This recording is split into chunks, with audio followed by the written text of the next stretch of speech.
Shalom, shalom. Shalom, shalom. Shalom is real. Shalom. Shalom. All praises to the Most High, man. Right back at it like a crackhead. Look at that, man. Already getting in here. Come on in here. There we go. Con, Shalom, shalom. con, Wide in the building. know it. Con. All praises to the Most High. We in this thing again. Kind. Yeah. What's up? There we go. Yeah. Got the Tuesday night time travel. All praises to the Most All High. praises to the Most High. Yeah. Back at it. That's right. And on top of that, hey, it's still the new moon. Still the new moon. The sun into the sunset. That's right. To the new moon. So Ashar Kadash Yarak to everybody out there. Meaning happy new moon. Con. Ashar Kadash Yarak. Happy new moon. Happy new moon. Right. Con. That's right. And Oh, it's always good. It's always good to go ahead and celebrate those feast days. Do a shout out because we're supposed to keep them in joy and in gladness. You know, That's right. He gives us one every month, the beginning of the month. And you barely get a holiday every month in the world. The Most gave you holy days every month. A reason to celebrate. You know what I mean? A reason to do your thing every month. All praises. Right. All praise. Shalom. Shalom. Shalom. Here in the building. That's right. Kind. A reason to celebrate every month. You know, the Most High want us to turn up. You know what I mean? That's right. That's a beautiful thing. That's awesome. But yeah, today we're gonna have a interesting class because this is some information y'all might not have ever heard of. For those who have, hey, just sit back, relax, get your pen and paper, and we're gonna bring you some scripture to go along with it, and it'll be some edifying information for those, so you can see like the sleight of hand and the wickedness, not just of the cruelties that were done to our people by the hand of the white man, but a lot of people just kind of they forget about the white woman with her hand in slavery and her hand in history, along with like Chief likes to bring out all the time, like Emmett Till. Yeah. Emmett Till wouldn't even been in this situation if it weren't for a white woman. Like he was looking at me. A false claim that this man did, well, this young boy did something to you. Yeah. How many more people through history has this happened to, and they don't even have a story to tell or a voice to tell their story? Okay. So, you know, two quick precepts that come to mind is, where is it? Thou shalt not bear false witness. That's one. You know, that's going to be one that plays a part in this because they always lying on us. You know what I mean? And also, you should not, follow a multitude to commit sin or, you're on it. Right. You know what I mean? That's exactly what's going to happen. Anyone that you see, that's exactly what's going to happen. Those same two things. Shout out to the God. Shout out to the God, the Bronx. Shalom, Bron. Shalom. Faithful brother, you know what I mean? Shoot, yeah. Trees is growing. Shalom. Yeah. That's right. The trees is growing, baby. That's beautiful. Hey, laying down the roots and right. Oh snap! Drop my sword. Can't do that. Come. Man, just to go off of what Kings are talking about, man, this video is going to be very enlightening, very edification for our people, man, because we know that they won't teach or show them any of this, man, at all. Their whole plan is to keep the chosen lost, right? If they not teaching us who we are, man, and we don't know who we are, you know what I'm saying? Because they're gonna make sure they eliminate this. Man, when I saw this thing, man, I ain't even gonna lie to you, man. I mean, Most High, man, just I can't see how somebody else can turn around, man, and come with another concept of God loves all people, but here's a people that's being destroyed in a way that is inhuman. What especially what they're gonna see with this woman, man. She was evil as hell. No pity, no nothing when it comes to human being, man. Because you're like, no. And you got a lot of nerve, man. We got a lot of people going around saying that the Most High loves everybody. Let me tell you something, man. If you have the love of the Most High in you, man, you wouldn't even do them things, man. You would hate evil. You would love the good and you would hate evil. Right. That's right. That's right. A lot of people don't understand that, like, it's to have true love for something, you have to have the opposition of it. You have to have the opposition of something else. Like it says, like good is set against evil, one against one, two against two. That's just how the Most High set that up. Right. A balance. Let me get that real quick. Con, it's absolutely right. You know, you can't have love without knowing hate. You know what I mean? Right. Can't have love without knowing hate. There it goes. Here it is. Shalom, Debbie. Debbie in the chat. Shalom. Shalom. Shalom. Shalom. Yeah, you can't know love without knowing hate. You know, that's why the Most High, when He describes Himself, I had an Edomite today ask me, why does it say that we should fear the Lord? I said, that's a good question. I took it down through there. Deuteronomy, what is it, 33 and 29? Was that Malachi 3 and 7? Is it 3 and 7? Is it Malachi? You know, just showing her the attributes of the Most High. You know what I mean? He said He kill, He wound and He heal, He kill and He make alive, and can't nobody do nothing about it. Can't nobody say about His name. That's right. That's right. Confounded, confused. I got that precept I was looking for. It's in Sirach 33. It said, "Good is set against evil, and life against death. So is the godly against the sinner, and the sinner against the godly." That's right. That's right. That's just kind of how it plays out in life. Like the Most High set everything up as a balance. Like it says, He said He hates a false balance. So everything has to be balanced out. You gotta have love, hate, good, evil. That's just kind of how that's how the world works. That's right. Absolutely right.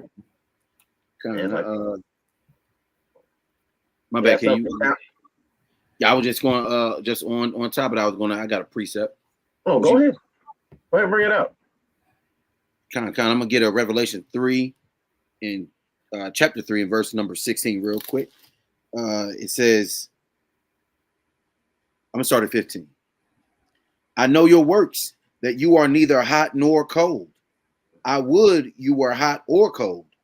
So then, because you are lukewarm and neither cold or hot, I will spew you out of my mouth. So the Most High want to know whose side you on, what team you on. You know what I mean? You got to be one or the other. You know. And he's setting it different. He ain't mixing nothing. You know what I mean? He got the like you said, the good against the evil. He just up against down, left. You know what I mean? He just got it balanced like that. That's how he is. That's his nature. Right. That's right on point. All praises, man, to the Most High. Precept, good precept. I like that. But let's give him. You want to give it a little bit more time before we jump into it? So yeah, you got a little more time. Give a little bit more time. Now that I just pull a precept. I'm gonna go pull one too on that right along with y'all. What y'all got lined up? I'm gonna go to Proverbs 8. I'm gonna read 13. The fear of the Lord is to hate evil, pride and arrogancy in the evil way, in the forward mouth do I hate. It's funny to me how people can say that they fear the Lord, but you do evil things, the things that He hate. And in this video itself, our audience is going to see what hate is. And in fact, I want them to understand, listen real close, because you're going to hear the commentator actually say to her, the devil. So pay attention. Now you get an understanding what the devil is and who he is, and stop thinking he coming from the dang pitchfork. No. Hey, No. Shalom. Shalom. Oh, we got him. I don't think I've seen this name before. AJ Fun Game. Shalom. Shalom to you. Con. Hey, feel free to like, share, subscribe. You know what I mean? Comment, all that thing. Welcome to the Trees of Life. Oh, go ahead, Cap. I mean, nah, I'm finished. I was just welcoming the new viewer there. You know what I mean? Yeah, I was gonna say, just feel free to drop in a precept, or if it pertains to the lesson, got a question or whatnot, we can go into that. All right. I want also got a couple announcements. Don't we? Do y'all want to tell them about the that event we doing later on, or y'all got any announcements? We just had the new moon, so I've seen we put that out. I'll praise it. If you don't got a calendar, go to the community page, get a calendar so the new moon won't sneak up on you. You know what I mean? Like it did me a little bit, but I mean they come around so quick. Most I got this thing going fast, man. You know it's the end time. That's right. Yeah, it just felt like it was just the beginning of the year. Yeah. We just celebrated. Man. We just had Passover. Now it's the new look. Now it's the second month. Second month already. Yep. Already. Thank you, Lord. Yeah. All praises. Yeah. Hey, for the elect, that's what we pray for, though. We pray for the time be short for the elect's sake. For the elect's sake. Yeah, we got a few little events. You know what I mean? I probably ain't even gonna really speak on it right now till we really, you know what I mean, get out there. We got a few little events coming up, camps to you know what I mean, post up at. And we looking forward to hitting the streets hard this coming spring and summer, all throughout for real. But it's coming spring and summer coming up. We're gonna hit the streets hard, looking for our people, looking for the sheep, try to branch out a little bit, try to do a little unorthodox things, maybe, but the Most High, we're gonna just do what He have us to do. Let me say that. Hey, just to let me back on what Cap's saying, if you're watching this channel and you haven't seen us on the streets, drop a comment that saying that, like, where you're at and where you want to see us at, because we want to be where the people are. We want to be where you're at. We have things that we have planned to go out to see, like different areas. But if you haven't seen us in your area and you want us in your area, let us know. Drop a comment, send us an email, like it's trees, TREEZ, elect@gmail.com. Like it's hit us up. Let us know you want us in your area. Because brothers want to be where y'all are at. Brothers want to be where y'all are at. Yeah. Any suggestions? You know what I mean? Any suggestions or something like that? Let us know. Right.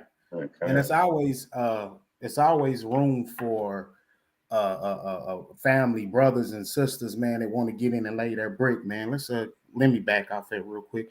I go to Matthew 9 and I'll start at 37. Then said he unto his disciples, the harvest is plentiful, but the laborers are few. Pray ye therefore the Lord of the harvest that ye will send forth laborers into his harvest. Hey, man, need them laborers, man. That's right. Right? It's open, man. You want to do the work of the Lord, you want to be a part of the Lord's army, join the camp. Right? Like the brothers brought out, the kings brought out, man. We're here in Knoxville, man. We're going all over. We're everywhere, man. You can get on the comment board section, reach out to us on anything, man. You know what I'm saying? We're here for the people, man. We sacrificing doing this for our brothers and sisters, man. That's all this is for, man. Got to thank the Most High for raising up such a camp, right? He had a perfect timing for everything, and it was a perfect time, man. No other camps down or whatsoever to reach out to the people and stuff, man. And the Lord has stationed one here right in your own very city. You ain't got to go far. So it's open, you know what I'm saying? Just laborers, hey, come lay your brick. Want give a shout out to the brothers who's been brother like Bronk, Terrence, Chris, Kobe, all them brothers been coming. You know what I'm saying? Right. Faithfully the camp and stuff, working, man, doing. You know, hey, you want to be a part of the Lord's army? Join the camp, man. We here for you, man. Most definitely. That's right. Brakatha to them brothers too, man. You know, because it ain't an easy thing to just jump out there, but we do appreciate all the help. You know, we do appreciate it because this is the Lord's army. We building the Lord's army. You know, Shalom. Shalom. There he is. Yeah. Shalom. Shalom, King. Shout out to Sammy T in the chat too. Hey, Shalom. Shalom. We building the Lord's army. You know what I mean? We are building the Lord's army. First ever Passover we just celebrated a week or two ago. 2 weeks ago. All praises to the Most High. Had an incredible time in the spirit. Still memory is, you know what I mean? And man, we had a great time. Did. Very enjoyable. Very enjoyable, man. That's right. Shalom. Shalom, huh? Shalom. Shalom. The Reaper. Shalom. Hey, there's no other better place to be than here, man. There's no other place to be, man, other than here. Yeah. I got a precept too. My bad, Jenny, you got something? No, you go ahead. I was just gonna pull out just same thing on the same line as Chief and you. This is Matthew 12:50. It says, "For whosoever shall do the will of my Father which is in heaven, the same is my brother and my sister and mother." You know, so those brothers and sisters that, like you said, just watching this thing, you know, you in the area, you want to get down, even if you're not in the area, you can still be a part of this thing. You know what I mean? Just let us know, like you said, hit the Gmail. Can we put that Gmail on there? I'll bring that up real quick. Real quick. You know what I mean? Hit the Gmail. There it is. Trees144 Gmail. Hit the Gmail. Let us know what you got any ideas you want, whatever you want. You know, whatever it is, even if it's a critique. Hey man, I don't like the brother's head. His face too big in the camera. Tell Captain Jehu to back up a little bit. You know what I mean? He's scaring my kids. Whatever it is, let us know. You know what I mean? We like to interact with our brothers and sisters. You know, that's right. But definitely be prepared to keep them commandments. Or if you're ready to keep the commandments and join the flock, you know what I mean? Let us know that. But I wish I said. My family is those that keep the commandments, you know. Right. So that's who it is. That we all family here. Salaki. Hey, wait, you got one more, General? No, I was gonna pull that for. I was just gonna pull that for. Let me say this and let me back off what Cap just said, man, as he's talking, man. I'm gonna bring out this precept that goes right along with it, man. For y'all to understand why we down here in Knoxville. Matthew 10, I'm gonna start at verse 5. These 12 Yahweh Shai HaMashiach sent out forth and commanded them, saying, "Go not into the ways of the Gentiles and into the city of the Samaritans enter ye not, but go rather to the lost sheep of the house of Israel." Verse 7. And as ye go, preach, saying, the kingdom of heaven is at hand. That's right. This is exactly what we're doing down here in Knoxville, Tennessee, man, because there's, like I said earlier, man, no other camp. If there is any other camp out here and stuff right now, man, we just out here right now, man, moving for the tour for the trees of righteousness, man, have the people come out, man, and join us, man, so they can be a part of the camp and everything, man, and understand our true purpose and true calling down here, man, is to preach the gospel. The same gospel that Christ spoke about and preached about. We're doing the exact same thing here in Knoxville, Tennessee. That's right. That's right. Man, I kind of want to let me get a pre. Hey, King, can you give me Luke 12:11, Baba Kashai? Yeah, give me a second. Luke 12:11. Salakia. It's not Luke 12:11. It is hold on. Was it Luke? It may be John. Salakia. Hold on. Okay, yeah, let me get Baba Kashai, Luke 17:21, Baba Kashai. Luke 17:21. Yep. Gotcha. And it reads, "Neither shall they say, Lo here, or Lo there, for behold, the kingdom of God is within you." The kingdom of the Most High is within us. He's talking to the Israelites. You know what I mean? We are the kingdom of the Most High. Like we said, we building up this team, this army for the Most High. We are the kingdom. Let me get one more another precept on that real quick. This is Matthew 12 and 11. And he said unto them, Salakia, 12 and 11? 11 and 12, Salakia. Matthew 11 and 12. And from the days of John the Baptist until now, the kingdom of heaven suffereth violence, and the violent taketh it by force. You know, talking about us. They're taking the possession of the Lord by force. They take us and do what they want with us. They take the land, do what they want with it, right? The wicked do that. That's what the wicked are doing. Let me get one more precept on that just to close it up. That is Daniel 7 and 18. If you can get that for me, God. I'm gonna rest my case. Daniel 7 and 18. Yes, sir. And it reads, it says, but the saints of the Most High shall take the kingdom. What they gonna do? They're gonna take the kingdom. And possess the kingdom forever, even forever and ever. Khan. So the wicked is taking the kingdom. We heard that we are the kingdom, Yahweh Shai said, but the wicked take the kingdom by force, right? Then and then the book of Daniel said, hey, but the saints of the Most High are gonna take the kingdom, then we're gonna possess it forever.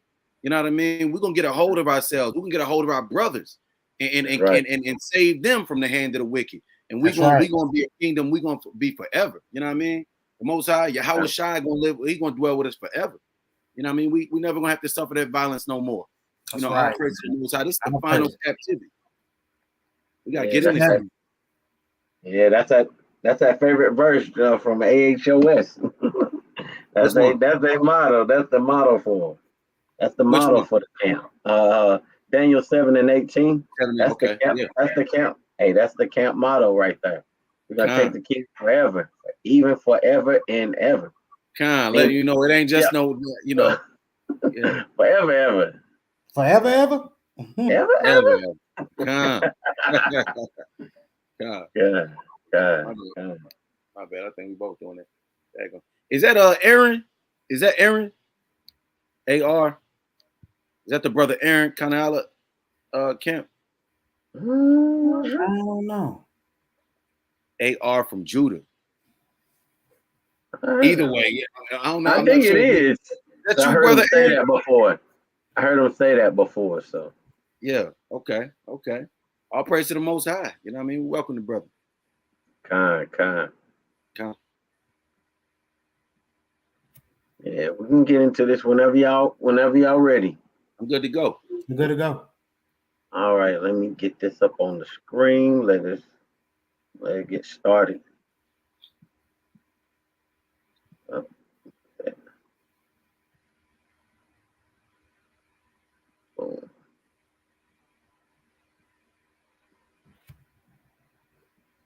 Full screen. The history of slavery is a painful reminder of humanity's capacity for cruelty and oppression.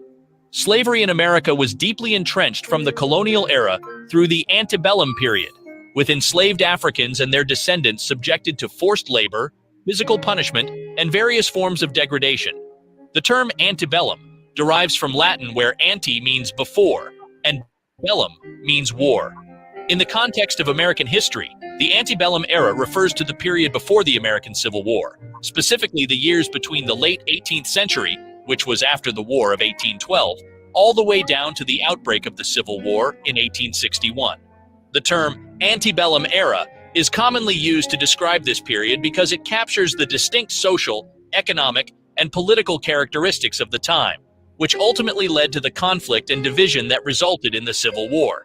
It was a time of significant growth and transformation in the United States, marked by industrialization, westward expansion, and debates over slavery. Yes, slavery.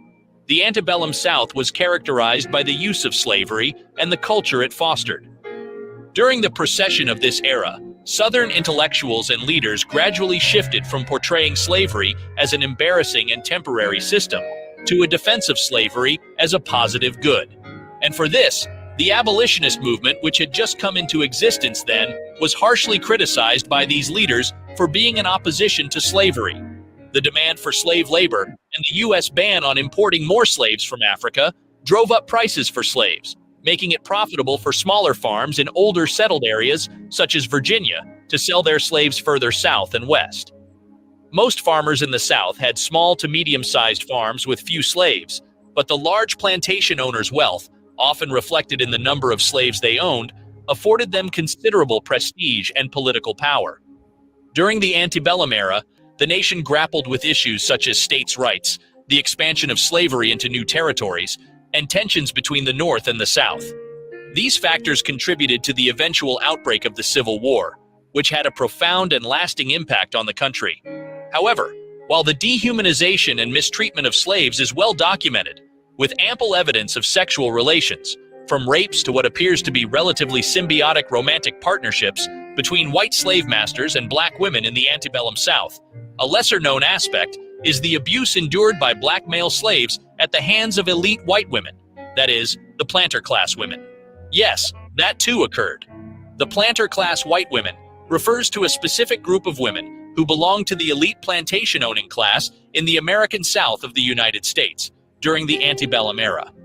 These women were associated with the wealthy plantation owners, predominantly focused on cultivating cash crops such as cotton, tobacco, and rice, and relied heavily on slave labor. These wealthy plantation owners were referred to as the planter class, while their wives, who held privileged positions within the social hierarchy of the time, were the planter class white women. However, using an intersectional socio-historical analysis, this very video delves into the often overlooked history of the exploitation and mistreatment faced by black male slaves, exploring the factors that may have contributed to the incidence of sexual encounters between the planter-class white women and slave men, the power dynamics embedded in them, and their implications in terms of sexual consent.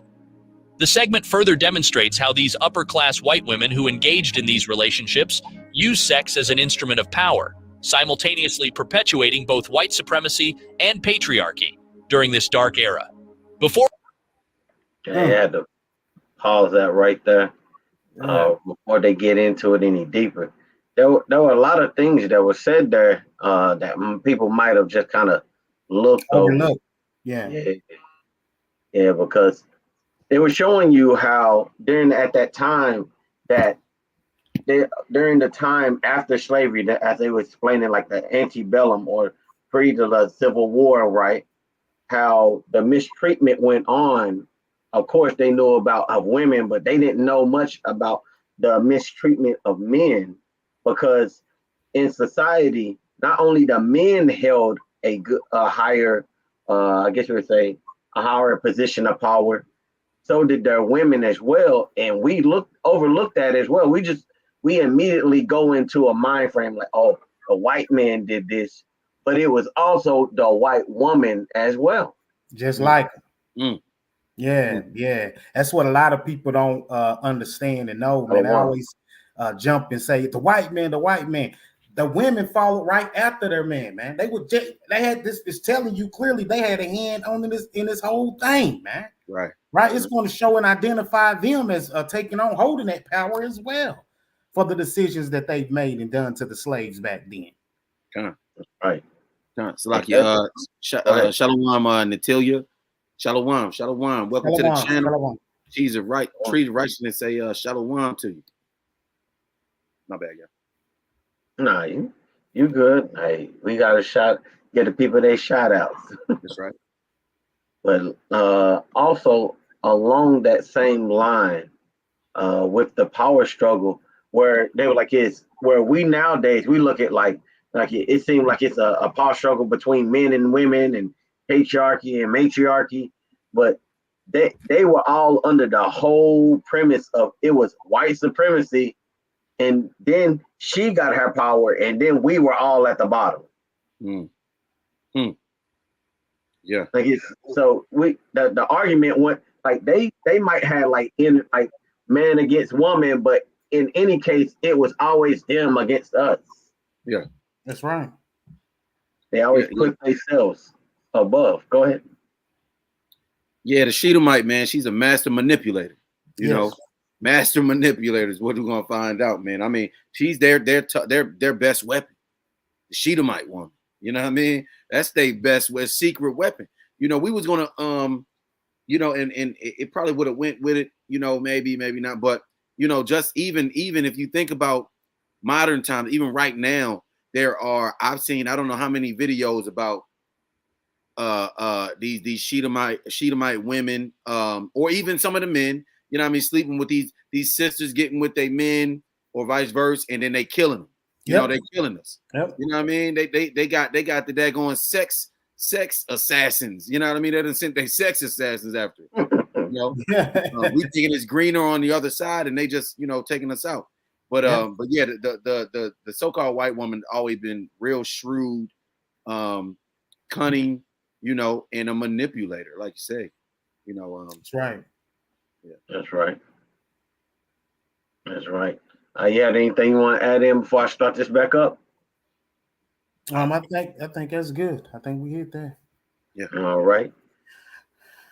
Before we get right into this proper, kindly hit the like button in front of you, share to keep spreading these eye-opening contents, and subscribe. You just remember that all you have to do is sit back and relax while we unravel before your viewing today the uncommon story of the planter class white women and the remarkable abuse black male slaves encountered at their hands. Now let us begin. Intersection of power and gender slavery was not only a system defined by racial subjugation, but also one that reinforced gender hierarchies. While the planter class white women in the antebellum South were bound by societal expectations of femininity, they still held significant power within the context of slavery. These women played active roles in maintaining and perpetuating the institution. The authority they wielded extended to the management and treatment of enslaved individuals, including black male slaves. White women had the power to issue commands, give instructions, and enforce discipline within their homes and on plantations. It is of great relevance to note that in the American South before the Civil War, white women couldn't vote. They couldn't hold office. When they married, their property technically belonged to their husbands. But there was one thing they could do, just as white men could. They could buy, sell, and own enslaved people. In the book, They Were Her Property, White Women as Slave Owners in the American South, authored by Stephanie Jones Rogers, the historian makes the case that white women were far from being passive bystanders in the business of slavery, as previous historians have argued. Rather, they were active participants, shoring up their own economic power through ownership of the enslaved. In the past, historians had often based their conclusions about white women's role in slavery on the writings of a small subset of white Southern women. But Jones Rogers, who happens to be an associate professor of history at the University of California, Berkeley, drew on a different source this time from interviews with formerly enslaved people conducted during the Great Depression as part of the Federal Writers Project, an arm of the Works Progress Administration. These interviews, Jones Rogers writes, show that white girls were trained in slave ownership, discipline, and mastery, sometimes from birth, even being given enslaved people as gifts when they were as young as 9 months old. White slaveholding parents I had to pause it there. Did you hear at what age they were giving slaves and instructions how to have slaves? Yeah. Wow. Given as gifts, man. Good gracious. At 9 months. Man. What I didn't catch the 9-month part. Yeah, 9 months. Yeah. They gave a baby. Look, they gave a baby a slave. Like you know what a slave is. Come on, man. This person gonna and then you knew that means that's kind of like how you get those see those pictures with the black women nursing the little white babies. Yeah. I'm pretty sure that's probably how that starts. Like, oh, this is her. We got this slave for her, and now she's nursing the baby, walking the baby around. Like it's got a 2-year-old telling her what I want to eat. You gonna give it to me? I don't think so, Missy. You shouldn't know. No, I want to eat this. Well, I'll get my dad on you. Yeah, manipulation. Right. Hey, what's that precept say? They as soon as they come out the womb speaking lies. Speaking lies. Hey, the scriptures don't lie, do they? Not at all. Man. Nah. Not at all. Man. Man, I just had to stop it at that because it takes a little bit to just soak that in. Just like, look, Bronsky said it. Bronsky said it right there. Can barely even walk, but can have a slave at 9 months. That's dang near to them. That's like balling. You know what I mean? Like, yeah, you know what I mean? She got served. She 9. So, you know, and it's just showing prestige. And I can understand that because when we get in the kingdom, don't think that ain't gonna be going on. My baby's gonna have slave sheep. Man, for real. The Lord said we gonna own them perpetually. Yeah. You know. And matter of fact, let me get that real quick. Because the shoe gonna be on the other foot for sure. All praise to the Lord. Yeah. He a just God. And he brought that precept out earlier. Told you, man, you can't have life without death. Right? You gotta. Yeah, definitely. And I know this is hard on Christianity pastors and preachers in these churches and stuff, man. All they keep saying is, hey, he died for all men. Just got man. What you did to God's people, you think he ain't gonna bring that back? Yeah, he bringing that back. Gonna do the exact same thing in the kingdom. Our kids gonna have slaves and stuff with chains on their neck, pulling them along, telling them, "Come on." That's justice, man. How can you not say it's not? Right. Using them for footstools and ladders and stuff. I'm piling Edomite on top of Edomite. Pile up shit. Straight up. Straight up. Real talk. Real. God. Let me get this Leviticus 25 real quick. It says Leviticus 25 and 44. Both your bondmen and your bondmaids, which you shall have, shall be of the heathen. Last I checked, the Edomite are the heathen. They the head of the heathen. That's right. That are round about you. Of them shall you buy bondmen and bondmaids. Moreover, of the children of the strangers that do sojourn among you, of them shall you buy, and of their families that are with you, which they begat in your land, and they shall be your possession, and you shall take them as an inheritance. That's when we passing them down. As an inheritance for your children after you, to inherit them for a possession. They shall be your bondmen forever. But over your children, over your brethren, the children of Israel, shall you not rule over one another with rigor. So, that's my goodness, it's like the opposite world. They just did the opposite of what the Lord said, trying to mimic, but on the opposite side, the left-hand side. That's right. Man. Yeah, this is. Oh, go ahead, Chief. Go ahead. You got it. I'll get you. All right. I was just gonna bring out the classic, Revelation 13 and 9 and 10. Right. Like he said, and it reads, "If any man have an ear, let him hear. He that leadeth into captivity shall go into captivity." That's not might go into captivity. Shall mean it's the future tense of it happening now. It's the future tense of it, meaning it shall, meaning it's gonna happen. That they go into captivity, and he that killeth with the sword must be killed with the sword. That's right. Here is the kicker: that they hear about the captivity and the killing, but they don't they don't hear this part. It says, "Here is the patience and faith of the saints." Right. Not the patience and faith of just bloodthirsty people. People just have hate in their heart. Like they always say, you want this to happen, you must have hate in your heart, brother. Slacky. Like brother J-Rob. We just bringing out reading this Bible I just read Leviticus 25, Revelation 13. He said, man, y'all got hate in your heart and in your minds, you think, or whatever he was saying. I'm like, bro, we reading the Bible. All right. You know what I mean? Right. Hold up, I got one on that one. What more loving thing can you be doing other than reading the Bible? Okay. You love the Lord, you reading his word in the words of his saints. And it says this is the patience and the faith of the saint. The saints supposed to be patiently waiting for this. Okay. Right. In their faith. So they supposed to believe it's gonna happen too.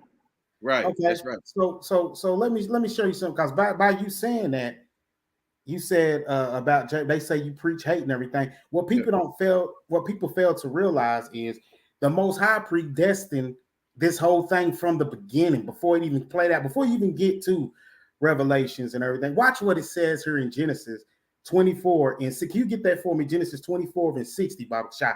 Watch this, man. The Most High already laid this thing out. Already. And the problem is, because these brothers don't fear the Lord like they supposed to, that's why they struggle and wrestle with the Lord's word, because they got no wisdom, no knowledge, because they don't keep the law, statutes, and commandments. But we do. Unfortunately, that's why the Most High can show his secrets to us and allow us to reveal these secrets to our people. Watch what it says in here, Genesis 24:60, real quick. I got you. This is Genesis 24:60.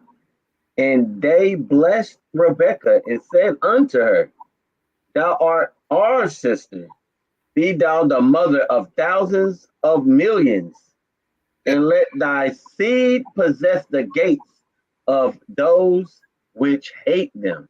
That's a mic drop real quick. Already early. We ain't even got started yet. Because I want you to look at that and see where it says, Thou seed possess the gate of those that hate them. This is right before she even conceived. She has not even met Isaac yet. And the Most High already told her what was coming and what's going to happen to her. So how can you turn around and say we're preaching hate if he already laid it out, man? There's your peanut butter on your jelly sandwich right there for you, man. Come on, man. This ain't hard. This don't take no science or anything. You got to go down to verse 64 to see when she meet Isaac and then end up conceiving, finally getting pregnant. This is before she even conceived. And said, millions of thousands of thou seed. Y'all want to know who that seed is? That is Israel. Ain't that the same seed he said in Jeremiah? What is that, 31 and 35, where he said, if these ordinances depart from me, then the seed of Israel should depart from me? That's right. Come on, man. The problem is these brothers wanting to save these other nations so bad, they willing to believe a lie. They willing to continue to believe it. Instead of seeing this precept right here and understanding, man, this is what the Most High predestined already from the beginning. That's right. Great. Hey, we were just talking about that, how they like to try to take prophecy and move it out of order. Like they want to jump to the end, they want to jump to the end, the happy ending of the story, right? Where Israel gonna be in rulership and the other nations gonna be looking up to Israel and serving Israel. They want to jump to that right now and like, oh, now you can come in with us, but they just get to skip over where it says in the law that like the curses are gonna be reversed. Right. When did them at the head now become the tail? When did that happen? Oh, they love to skip, man. They love to skip. Hey, everybody's a spiritual Israelite because you ain't got to go through none of the physical curses. You know what I mean? They love to skip, you know. Man, that's crazy. And y'all brought out some great precepts. Great precepts. I'm going to start this back up unless you got anything else you want to add in. We're good. Yeah, we're good to go. All right.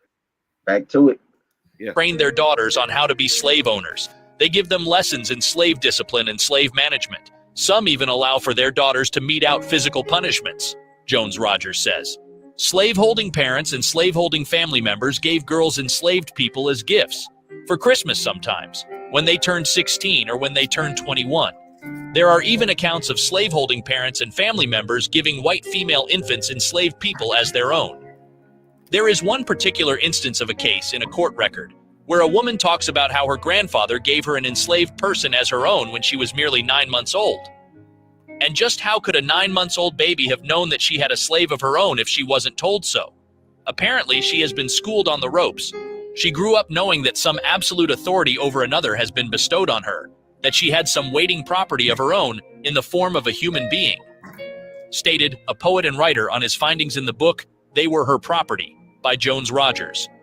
Such children grow up not even recognizing black slaves as fellow human beings. These exact nurturings have majorly contributed, no doubt, to the creation of highly racist and supremacist personalities in societies at large. Some deeply faulty mental structure this is, which must be destructured. A mentality that must be visited and revisited to create a new mindset, the kind that would at the end of the day see and regard all as equal. Sexual exploitation. One of the most distressing aspects of the abuse endured by black male slaves at the hands of elite white women was sexual exploitation. Hey, did we hear that correctly? He said that all was created equal. Nah, he was talking about you talking about the narrator? Yeah, what he said, I heard him say equal. Yeah, you know how that was a quote from the book. You know that's how they teach us that all are created equal. Oh yeah. Even in the like they say that that we have inherent right to the certain privileges and rights as a human being but at the time of the writing of it, we were not even included in that. So who are these human beings you were talking about? Yeah. Yeah, because they sure didn't treat us the way that, you know what I mean? They don't consider us. Just like they were saying in the video, hey, they're taught from a young age that these other people are your property and that you have an inherent supremacy over them. Like and it said that we weren't even human to them. No. They had I don't know how many people know this, but there was a movie out. I can't remember the time period, but it was called The Negro, a Beast of the Field. I'm gonna see if I can find that at some point. But they literally had white people in blackface running around doing crazy things, breaking into windows, stealing white women, and they acting like we were grabbing them out of their houses and raping them. I know they did that on. That was also on The Birth of a Nation. Birth of a Nation. Birth of a Nation. That's right. Yeah, that's right. That was also in that as well. But they portrayed that a lot in the movies, and that's why you see how they have a disdain for us, because they were like, oh, they gave them this propaganda that black people, quote unquote, black people, were these beasts that couldn't control their sexual urges, and they just had to jump around. We have to, and that the white man has to civilize them for them to be even considered people. Forgetting that they was raping our brothers, they was raping the men and all of that. You know what I mean? Yes, they were. Right. They wanted, you know what I mean? Some of them weren't even trying to deal with the women. They're trying to deal with the men. You know? Yeah, I don't even know how that worked. Man. I mean, think about how bad them kids probably was too. To be 9 months old, you got a so-called servant, slave, you know, and then their parents telling them, you know, so by the time they 2, 3, 4, 5 years old, they probably throwing stuff on the floor, doo-dooing anywhere, just doing whatever they wanted to do, just because they know somebody else got to clean it up. You know what I mean? Right. You know how wicked them Edomite kids can be. Man, I've seen so many slavery movies, and then you see the little child, like they'll yell like, Dolores, come in here, clean this up. A little kid talking to a grown woman, and she gotta listen to her. And then if she try to correct her, here come the mother. You don't get to correct her. She wrong though. Yeah. My child never wrong. Okay. Hey, it's a hell of a punishment the Most High put us through, man, because it's just like I want to say it was Zedekiah who had he went against who was that? The king of Babylon, I believe, Nebuchadnezzar. I think it was. I'm paraphrasing, y'all, but I think it was when the Babylonians took us captive. They took away the king, and then they put his uncle as a king. Matter of fact, let me just go to it real quick. But my point is, he had he put the uncle in charge, and the uncle rebelled against King Nebuchadnezzar, I believe it was, and the King Nebuchadnezzar came, poked it. As a matter of fact, he let him he made him watch his kids and his wife. I think he took his wives from him and made him watch his sons. He executed his sons, cut their heads off in front of him, and then he brought him to Babylon. And no, he poked his eyes out. I got it. So you got it. Go ahead. It started in 2 Kings 24. That's when Zedekiah. But if we start at 2 Kings 25:1, it can read on down. We get to the part where you were talking about. Starting from the top, 2 Kings 25 in verse 1. And it came to pass in the 9th year of his reign. We're talking about Zedekiah's reign. In the 10th month, in the 10th day of the month, that Nebuchadnezzar, king of Babylon, came, he and all his hosts, against Jerusalem and pitched it against it, and they built forts against it around about. And the city was besieged until the 11th year of King Zedekiah. And on the 9th day of the 4th month, the famine prevailed in the city. There was no bread for the people of the land. And the city was broken up, and all the men of the war fled by night by the way of the gates between the walls, which is by the king's garden. Now the Chaldees were against the city round about it. And the king went the way towards the plains, and the army of the Chaldees pursued after the king, overtook him in the plains of Jericho, and all his armies were scattered about him. We're getting ready to get into that part where you're talking about. So they took the king and brought him up to the king of Babylon to Riblah, and they gave judgment upon him. Right. And they slew his sons, and he slew the sons of Zedekiah before his eyes, and put out the eyes of Zedekiah.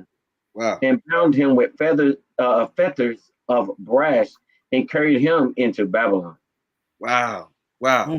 You know, a hell of a punishment, man. He had to watch his sons get their head cut off. He got defeated. Then they poked his eyes out, but they didn't kill him. He had to deal with it, right? And it's the same thing as, you know, you watching your parents have to go through this slavery, this you know what I mean, what we got, what we just being a servant to base people, you know. Right. It's the same. It's like man, it's got to be. Had to be terrible, man. It's still bad, but I mean, back then you had to watch all that, man. Just like Zedekiah had to watch his kids go through this. I mean, just imagine that. All of this because we did not keep the laws of the Lord in our land, man. Golly. That's right. That reminds me of Ecclesiastes when he talks about I've seen servants on horses. Yeah, Yeah, that's right. And princes walk as servants. Yeah, that's what this is. The exactly. Most High set us up to be princes, a prince, a king, princesses in the earth. But we, instead of riding on horses on high, we were down low as servants. Yeah. And we still kind of are to this day. Not to the degree that our forefathers that we hear about now are in, but we still in that say, like I tell people, I said, you think you free, you're a free range slave. That's what it is. You think you seem like you got a little bit of freedom, but then you have extreme borders to your freedom. Right. Because we still can't get no justice in the court. You know what I mean? They do something that you know is terribly wrong. Whatever happened, you go to court, you still don't get no justice. So, you know, they want to get it their way when they want it, take your money from you, whatever. Yeah, that's right. You know, just to think about it, what y'all was saying, man, back then had to sit there and just watch, to view it, to not be able to do anything because the power was taken from you, man. You'll see your brother, a granny, a auntie, a uncle, a mother, a father being, you know, just all this hate and animosity towards them, and it's murder, and ain't nothing you can do but just sit there and watch, man, and say, you know, is this our life? This is what we supposed to go through in life. This is what's made for us. But what Cap I brought out earlier and said that the Most High punished us. Here's the thing about that too. There's a lot of them that in Christianity to believe that all you got to do is ask the Lord for forgiveness, and He forgives you for everything. This in spite of what happened with their ancestors and what they did, right? Right. So I want to show you two things real quick before we go back to that video. Two precepts. Can we get Galatians 6 and 7, and then Deuteronomy 7 and 9 to 10, and let's just walk this thing through real quick to show them something, man. Understand? We're gonna go from the New Testament, so that way you're gonna see that it was already predestined, it was already told about what the Most High. He knew this was coming, this was going to happen, and He knew He was going to make a recompense. He knew He was going to repay the enemy. Right? But watch this, man. Real quick. I got Galatians and you got Deuteronomy, Cap? I got it.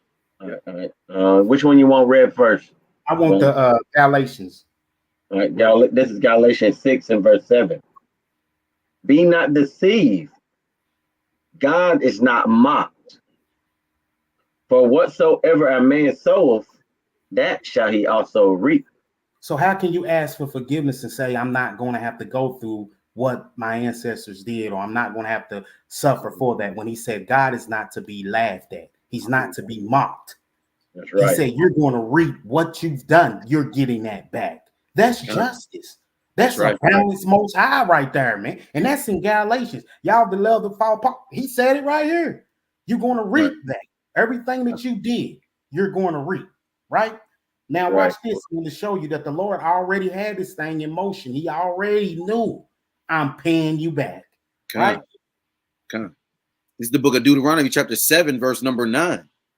Know therefore that the Lord your power, he is the most high, the faithful power, which keepeth covenant and mercy with them that love him, and keep his commandments to 1,000 generations, and repayeth them that hate him to their face, to destroy them. He's going to destroy them. He will not be slack to him that hateth him. He will repay him to his face. He's going, he got to. Hey, we believe all this word, man. We got to. He said, I'm going to repay them face to face. He ain't going to be letting you run and how he getting you face to face for that thing, man. Right? That's why he adjusts. Hey, in order for him to sit on that throne is established by righteousness, man. You can't sit on that thing if you're not righteous, man. Right. That's a righteous most high right there, man. My last precepts, Lamentations 3 and 64, and I'm going to land my plane. Lamentations 3 and 64, man, because you know what churches do, man? They like to go around and try to tell you a love story that they won't teach you a get back story, because that's exactly what's going to come and happen to all those that hate the most high from these precepts. Hey, make sure that y'all writing these precepts down so y'all can meditate on it. That'll help your minds and stuff when you're reading the word. You won't be under, what we always under, like Nicodemus. We got to be reborn again in his truth, man, right? So you can go ahead and get the precepts written down, man. Study and meditate on, you know what I'm saying?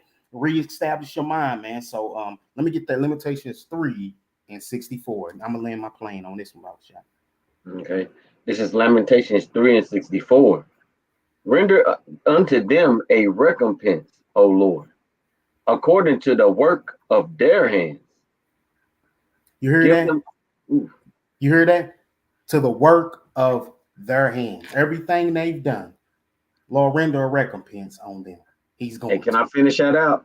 Go ahead. Yes, please. Again, I like this is one of my. I like this one.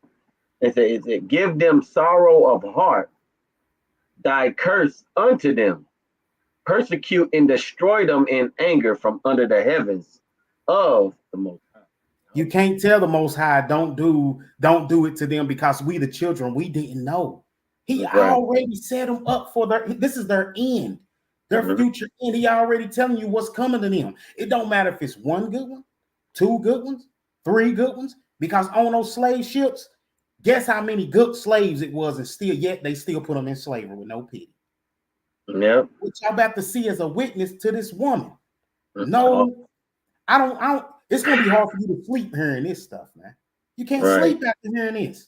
And then you're going to get a better understanding. That's right. Shalom. That's right. This is what they don't bring out in your schools, your universities, right? Your cemetery schools that they be sending our people to.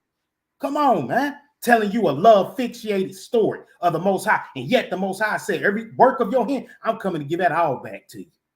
That's justice, man. I had the guy that we was out on Shabbat Saturday, and the guy from UPS pulled up. He was filming and stuff. He was talking to me, and he kept saying, I saw y'all down on the strip, and I just want to say is, why do y'all believe that it's only for the blacks? And I said, nah, it ain't just for. He said, oh, yeah, you're right. Not just for the blacks. I don't mean to say that, but. And I said to him, I said, sir, you got kids? He said, sure, I got kids. I said, what you got, a son and a daughter? He said, yes, I do. I said, if I rape and kill your son and your daughter and tell you later on that I found Christ and I accepted him in my life and I'm sorry, would you forgive me? You know what he said to me? He said, I'm sorry, I ain't doing that. I'm going to kill you. How's the Most High different? All of a sudden, he can't do it. But it's okay for other people to say, if you do my kid, I'm going to kill you. We read in precepts where he's saying, I will destroy you. That's right. There's nothing around that. We ain't speaking that on our own private interpretation or misquoting it. We're reading it. In context. We're reading the same thing. We ain't taking it out of context. We're reading the same thing. I will be the same way if somebody did that to my children, man. I don't want you coming up talking about I love y'all, forgive you. Man, you better hell with the 86 at that, all right? I'm coming straight for your head off your shoulder, for real, man. Hey, you know what that is, Chief? That's righteous indignation. That's right. Yeah. That's right. It's not that you came out of wickedness in your heart and decided you wanted to kill somebody. Hey, that's why the law has, as I'm doing this study through the law, there was a provision for those, like if something happened on an accident, and then there is if somebody was slain on purpose, it said, hey, that man gotta die. That's right. Hey, you killed my child, you killed my mother, my father, my wife, you had to die. There wasn't no trial and a lawyer got you off and you only served 5 years and you got off with good time. Nah, you had to die. That's right. It was a life for a life. That's balance. That's balance. Now you don't equal to that. That's right. That's how it's supposed to be. The Most High don't change for nobody. Mm-hmm. I don't care how they get in their feelings and stuff, man. You get people now coming out preaching, talking about some you gotta love. When you able to show me one point of time that America was built off love, hey, you got a mic drop on me on that. Mm-hmm. That's right. Hey, he got another one. Hey, justice just. That's right. They don't care about your feelings. They don't care about your feelings. What is right, like his righteousness over feelings. That's just how it is. Like I might feel a certain way about something, but the Most High set in place things, like he said in a law that is righteous, a law that's perfect, that tell me how to handle certain things when things arise like that. That's right. That's right. Okay. That's good. That's good. That's good. Yeah, I agree. You want to add in? I heard y'all, talking about the righteous indignation and everything, and that's true, man. I mean, what kind of father would you be if you say, "Oh, no, it's all good"? You know what I mean? Nah, I'm gonna go ahead and get you off the planet. Yeah. You come back in the next life or something. We might get you. You know what I mean? It might be okay. Maybe you'll get it right. Yeah. It's your last day on earth, buddy. Right. Yeah. They try so hard to save these devils and these oppressors so hard. Our people do, and I ain't even, but I'm gonna say it. I ain't got nothing to hold back. People like GOCC and all them, man. Yeah. I mean, let's just call it what it is, man. Still trying to find a way to allow them to come in, even though we read the precept earlier, told you how Most High predestined, told you they want to possess them. This is all the way in Genesis, man. Before we even get through halfway to the book. Mm-hmm. See how we still want to take? No, they can come and join us, man. Ain't no time for that. No, they got that. They got that Saul spirit. That's why the Most High took the kingdom from Saul. Yeah, he was GOCC. He said get rid of all of them. They told him, the good ones we gonna keep. That's the same thing Saul did, and the Most High he just showed me that just now. You know what I mean? It's the same thing Saul did. He kept the goodly sheep and and he kept the king Amalek. Samuel said, "Hey, man," Samuel had to hack dude to pieces. He said, "Man, he said just like your sword that made mothers childless, your mother gonna be childless today, and executed what the Lord told him to do." And that's how these brothers are with the spirit of the Most High. We want them all to go. Hey, every one of them. That's one of them. The wicked gotta go. The wicked gotta go. Every last piece of it gotta go. Hey, can we get that in 1 Samuel 15 to bring that out? Show them that real quick. I wanted to go to it. I didn't want to hold nobody up. Let's just hold nobody up. You got it. They gotta understand the Most High the one that ordered the hit. Not Saul. He the one did it. Went and told them, "Hey, kill them all, babies too. I want them gone. I don't want none one of them alive, man." Right. Because they failed to realize, man, in order for evil to exist, somebody had to make it. And guess who made evil? That's the Most High, man. Come on. And the Most High told you he don't change. So what Cap just brought out, he'll show you. Let him show you. So it ain't coming from us. So y'all can't say, "Oh, y'all taking it out of context. Y'all looking at it wrong." We'll read the Bible. That's right. Come. You want to get it, King? Oh, you want to get it? Yeah, I got it. You got okay. it? Okay. Yeah, I got it. It's 1 Samuel chapter 15. I'll start from the top. Samuel also said unto Saul, the Lord sent me to anoint you to be king over his people, over Israel. Mm. Now, That don't even say therefore, the whole world. not over Israel. Mm-hmm. Now, therefore, listen you unto the voice of the words of the Lord. Thus saith the Lord of hosts, I remember that which Amalek did to Israel, how he laid wait for him in the way when he came up from Egypt. Now go and smite Amalek and utterly destroy all that they have, and spare them not, but slay both man and woman, infant and suckling, ox and sheep, camel and ass. And Saul gathered the people together and numbered them in Telaim, 200,000 footmen and 10,000 men of Judah. And Saul came to a city of Amalek and laid wait in the valley. And Saul said unto the Kenites, go depart, get you down from among the Amalekites, lest I destroy you with them. Salakia. Okay, let me keep on going. Salakia. Lest I destroy you with them. For you showed kindness to all the children of Israel when they came up out of Egypt. So the Kenites departed from among the Amalekites. And Saul smote the Amalekites from Havilah until you come to Shur, that is over against Egypt. And he took Agag, the king of the Amalekites, alive, and utterly destroyed all the people with the edge of the sword. But Saul and the people spared Agag and the best of the sheep and of the oxen and of the fatlings and of the lambs and all that was good, and would not utterly destroy them, but everything that was vile and refuge, that they destroyed utterly. Con, you want me to jump? Yeah. Yeah, because you got a lot to get to. Yeah. Okay. So let me see. I think it's what, 19? I'm not sure if that's where you want to pick up at or not. Okay. Yeah, that's cool. That's cool. Yeah. Yeah, let me pick up at 19. This is 1 Samuel chapter 15, verse 19. Wherefore then did you not obey the voice of the Lord, but did fly upon the spoil, and did evil in the sight of the Lord? And Saul said unto Samuel, yea, I have obeyed the voice of the Lord, and have gone the way which the Lord sent me, and have brought Agag the king of Amalek, and have utterly destroyed the Amalekites. But the people took of the spoil sheep and oxen, the chief of the things which should have been utterly destroyed, to sacrifice unto the Lord your God in Gilgal. And Samuel said, hath the Lord as great delight in burnt offerings and sacrifices as in obeying the voice of the Lord?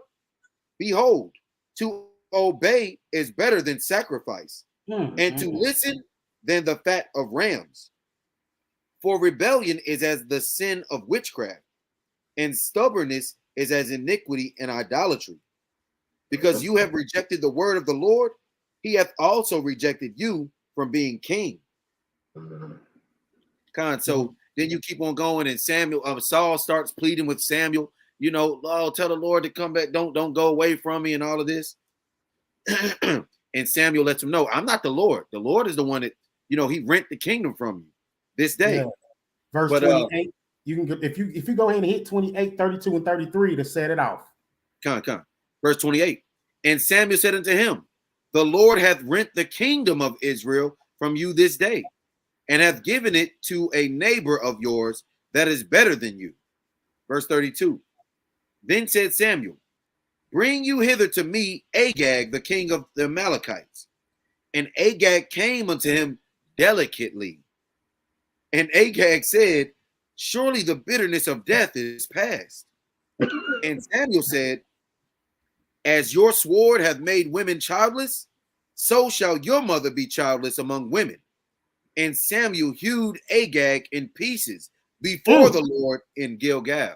Samuel said, damn it, if it's got to be done, you got to do it your damn self. Get him. Right. what got me was Agag came up to him delicately, delicately. Of course, we passed this killing thing, right? We Yeah. he like, yes. Oh, just like you left women without their children. Hey, your mama ain't got no child. Right. It was to work on them. And that's too. Go ahead, Cap. No, I was just gonna say he came delicately, like you be seeing them Amalekites with the little hats and they all soft and you know what I mean. He came delicate. They all soft and I can just see it now. Yeah. And he probably this little man. Anyway, go ahead, Ken. There's two things that you need to pick up on this when Cap was reading this. My first one is going to be the second verse when it says, "Thus saith the Lord of hosts, I remember that which Amalek did to Israel, how he laid in wait for him in the way when he came up from Egypt." Now, y'all know that we in spiritual Egypt right now. And if he remembered then that Egypt, he's going to remember this Egypt. That's right. So if you go to 32 and you see where it says, he says, "Then says Samuel, bring up hither Agag, the king of the Amalekites, and Agag came unto him delicately, and Agag says, surely the bitterness of death is past." It's funny because what happened to our history, they says that's past. You're not going to worry about or think about that at all. Samuel telling you here, no, the wicked will not be justified. We getting that back. And he had to hack the man in pieces, man. Hey, that's a great point. That's a great point. Because he could have let him live. He could have said, man, look, we done killed all your people. You know what I mean? The Lord said everybody got to go. Yeah. Everybody got to go. All praises, man. That's right. Beautiful. Hey, the Most High put a hit on that whole nation, man. You know what I mean? He did. Man. I land my plane on that one, brother. All right. Yeah, we better knock out some. Yeah. Hey, I'll go ahead and start this back up. Come on.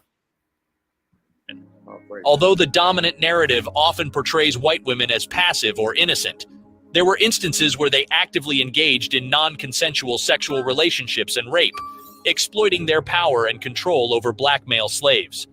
These actions perpetuated a cycle of sexual violence and degradation, further dehumanizing the already... Go ahead. They said the women, they was raping us too? Yeah. Damn. Man. That's all I wanted, man. We couldn't escape it all. We couldn't catch a break. Damn, man. Like I don't even want you. Right. You better want me, man. Now it's done. The road done flipped now. Oh man. Yeah. They call him a white woman to show his status. Yeah. Especially in Hollywood, as you see him. Oh yeah. Yeah. Entertainment. All right, let's start back up. Already enslaved. Here's one example of such many cases found in the autobiography, Incidents in the Life of a Slave Girl, where the author Harriet Jacobs, who being once a slave, talks about how planters' daughters would take advantage of male slaves. They know that the women slaves are subject to their father's authority in all things, and in some cases they exercise the same authority over the men slaves. I have myself seen the master of such a household whose head was bowed down in shame, for it was known in the neighborhood that his daughter had selected one of the meanest slaves on his plantation to be the father of his first grandchild. She did not make her advances to her equals, nor even to her father's more intelligent servants.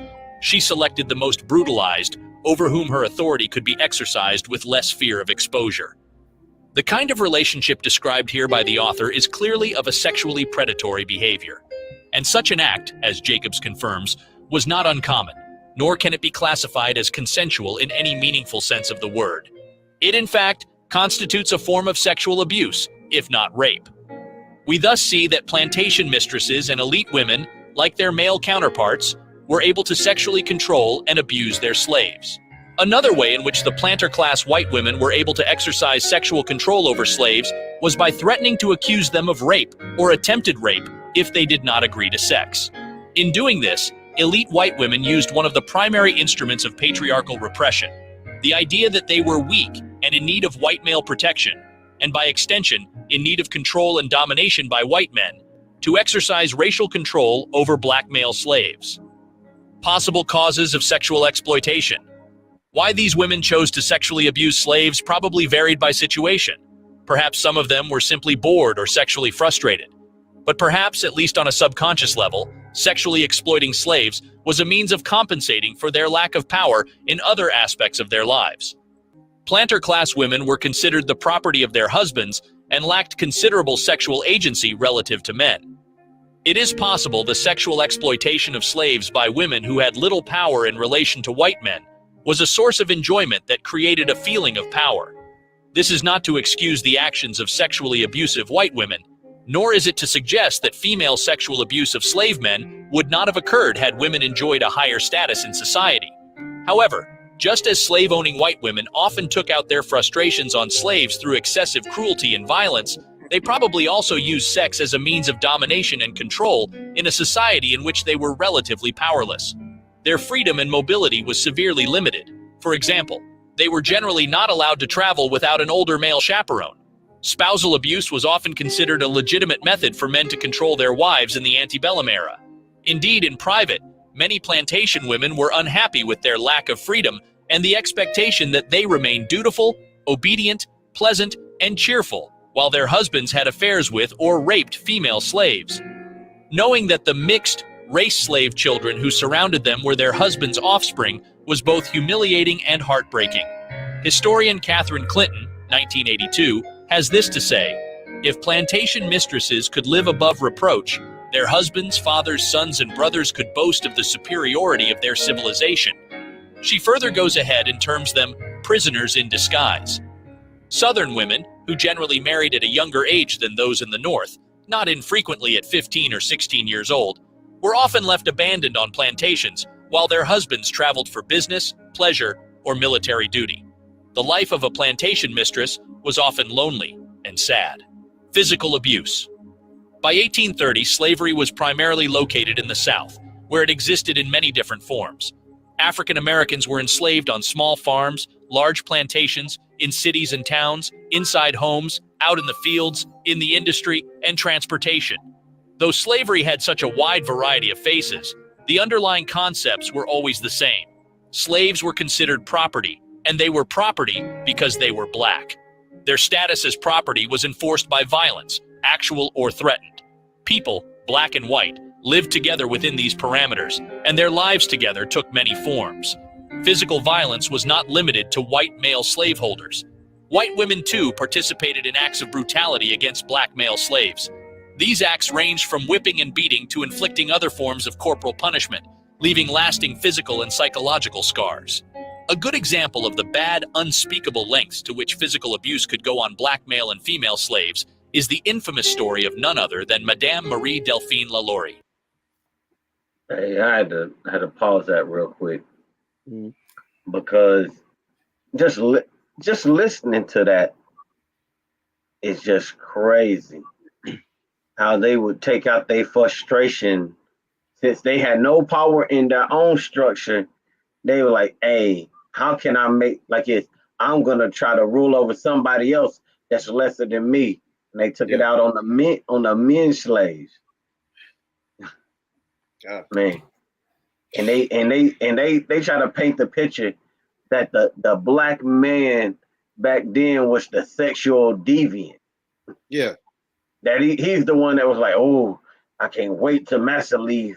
I'm gonna ravish his woman." Nah. Man, we wasn't thinking about it. We wasn't thinking about them either. We thinking about getting up out of that thing, man. Getting something to eat, taking care of our family, how did we get in this land? Man, and we trying to get free, and these white women trying to sexualize us, trying to whoop us for no reason, try to come reasons just to rape us. That's crazy. Yeah. These are things that we have to think about when we move forward in the society that we're in today, and how you look at these people. You think this has really changed? Oh, good point. Good point. I was thinking about that too. That's a good point. Yeah, because they literally do the same thing. Hey, you better sleep with me, or I'm gonna tell them you raped me. Yeah. Jonathan Majors. Damn. Yeah. Straight up. That's it. Yeah. Straight up. Yeah. Hey, Modern day. look at Kobe. You know what I mean? God Kobe? bless the dead, but look at Kobe. Look what happened to Kobe. You know what I mean? That situation. You know, but man, hey, shoot. Man, That's crazy. Yeah. It's still happening today. Yeah, our women even have got hip to the game now. He did this, he did that. Mm-hmm. You know what I mean?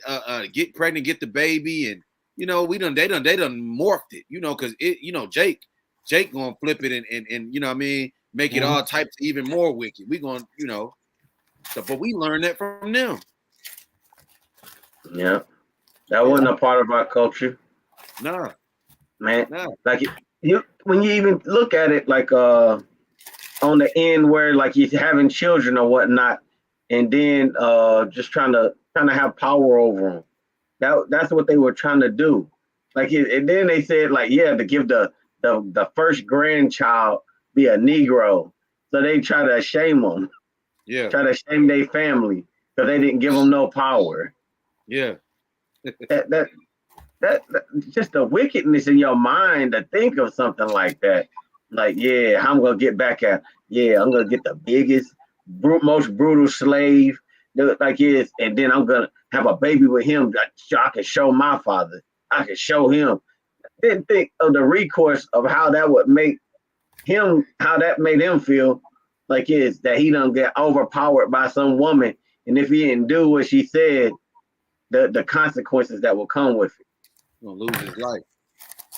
Then more than likely they gonna find out who it was, and one of the many tortures that they had for us is gonna happen to them. Castration, all types of stuff. You know, out of baby pappy. You remember Life? You know what I mean? Dude, they was talking about hey, man, yeah. Can't get like right. Yeah. Yeah. Man, that's crazy. Brother Kobe said, "Didn't a white woman create Planned Parenthood?" Yeah, Margaret Sanger. Margaret Sanger. Yeah. What, did you see a Satanist or something, or had something to do with some of them cults? She was a straight white supremacist. Yeah. She was a Christian white supremacist. I think Hillary Clinton said she look up to her. You know what I mean? Oh, I think she did say something like that. Yeah. Margaret Sanger. Wicked. I got a precept. Oh, go ahead. Bring it out. I get Ecclesiastes chapter 8, verse 9. It says, "All this have I seen and applied my heart unto every work that is done under the sun. There is a time wherein one man ruleth over another to his own hurt. And so I saw the wicked buried, who had come and gone from the place of the holy, and they were forgotten in the city where they had so done. This also is vanity."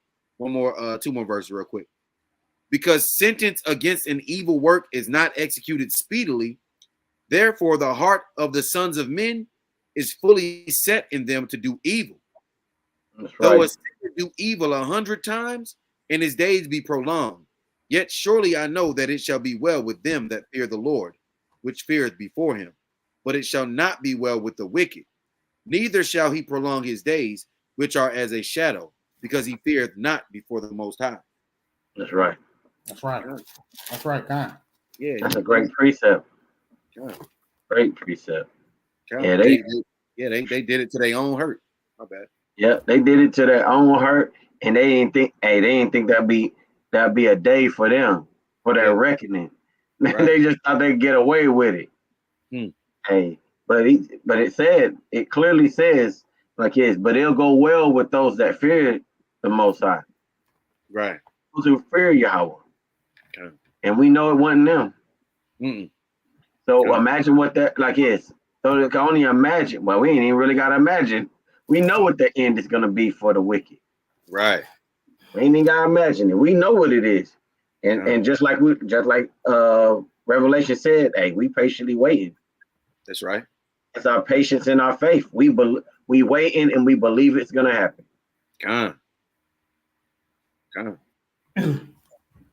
Got anything else on that, Chief? Man, That was a deep cut right there, man. Damn near done dropped the mic again. That thing getting dropped Yeah, all night long, man. yeah. Cap Okay. with that one out. Yeah, he cut that one out with that one, man. So all praise to the Most High, man, for the spirit of truth, man. And I just want to point two things out real quick, man, before we get started, man. I want to show y'all something real quick. I'm gonna say it very quick so we can get back to it, which is Psalms uh, 56 and 4 and Galatians 4 and 29. So we can identify something what Captain them talking about. We're gonna show you. Matter of fact, Galatians 4 and 29 first. Watch this. I got Oh, you got that Galatians? yeah, I got count. This is the book of Galatians, chapter 4, verse 29. But as then he that was born after the flesh persecuted him that was born after the spirit, even so it is now. Esau was born as the flesh, Jacob was born as the spirit. So we go back over here to 56 and 4 real quick, and to show you that's why.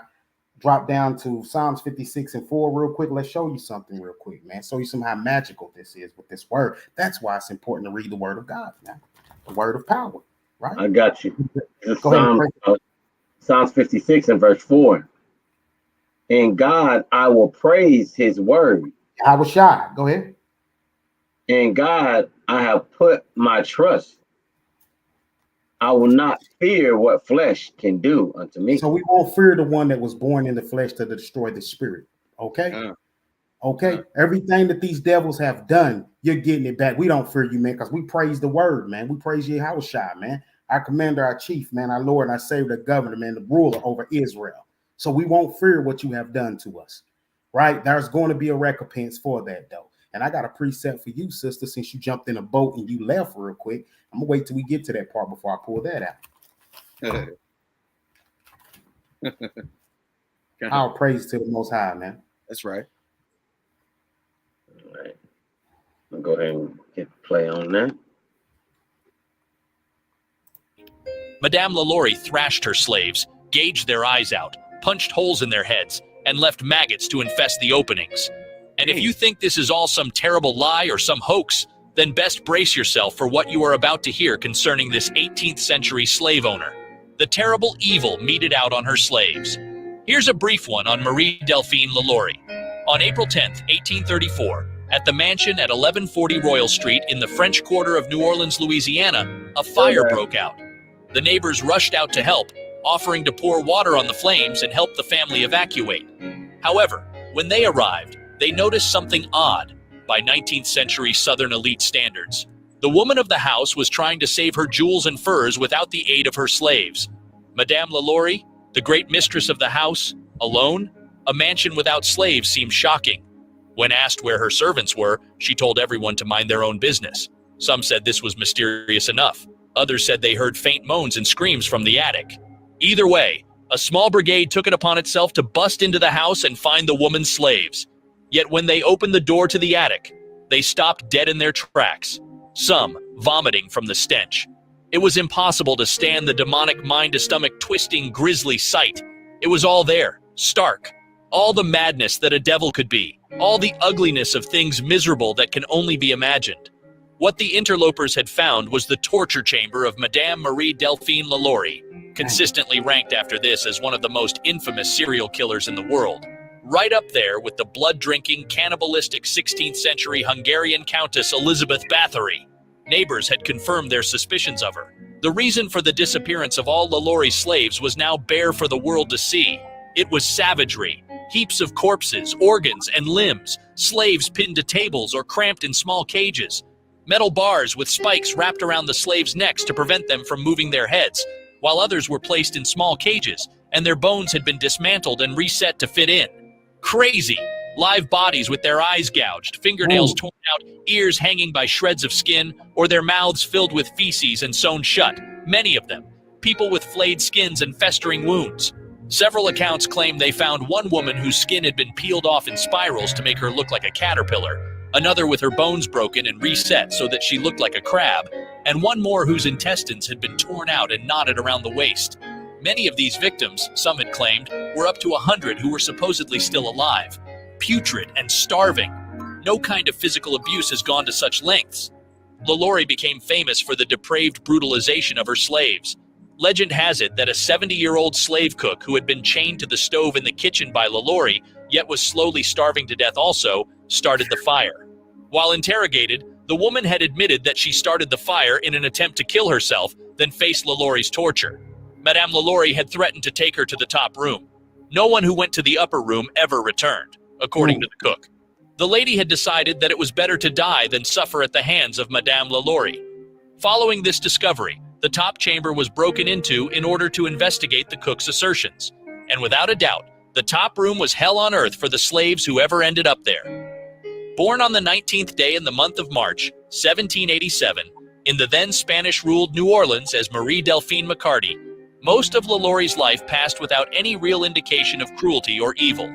Despite the rumors that slaves killed her parents, the mistress actually lived a fairly normal and privileged life.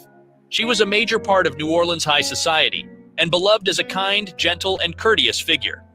LaLaurie's father was Louis Barthélemy de McCarty, originally Chevalier de McCarthy, whose father Barthélemy D. McCarthy brought the family to New Orleans from Ireland around 1730 during the French colonial period.